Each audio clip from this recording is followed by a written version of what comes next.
René, we zijn weer blij dat je leeft. Carnaval overleeft. Ik heb carnaval overleefd, ja. Ik heb een hele hoop optredens gedaan tijdens carnaval. Vanaf vrijdag tot dinsdag. En het was overal één groot feest, moet ik zeggen. De nieuwe single heb ik ook meegenomen tijdens de carnaval. En met al die optredens. En er wordt goed op gereageerd. Maar toch wel weer een feestelijk gehalte, ja. Maar dat houden we natuurlijk in. Zeg het is weer gezellig met René. Ja, dat bedoel ik. En ik ben blij dat ik leef. Zo heet hij. Ja, er komt een feesttent te staan bij mij in mijn eigen dorp. Net zo'n feesttent als je bij die Mega Piratenfestijnen ziet. En ja, dat ga ik dan helemaal in mijn uppie doen. Ik heb in 2006 heb ik al ooit eens een keer een concert gedaan in Sportpaleis de Maaspoort. En dan had ik eigenlijk in no time uitverkocht. En ja, nu willen we toch wel weer een stapje erbij doen.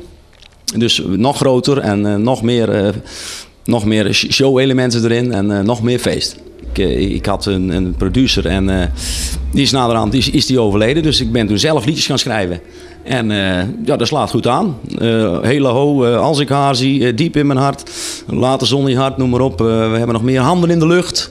En nou, een nieuw album komt eraan met 11 spliksplinter nieuwe tracks erop. Dus ik ben benieuwd of het heel goed aan gaat slaan. Ik denk het wel. Ook allemaal weer door jezelf geschreven, René? Ja, samen met Kees Tel, die doet de arrangementen en de ideetjes. En de melodielijnen die zijn hoofdzakelijk allemaal van mijzelf. En ja, wat is het geheim? Het geheim is, de liedjes zijn meestal uit het leven gegrepen, zeg maar. En de hoofdmoot is toch wel feest. Verder nog wilde plannen dit jaar? Ja, concertalbum en voor de verdere rest ook denk ik ook wel tussendoor ook nog wel een keer vakantie nemen.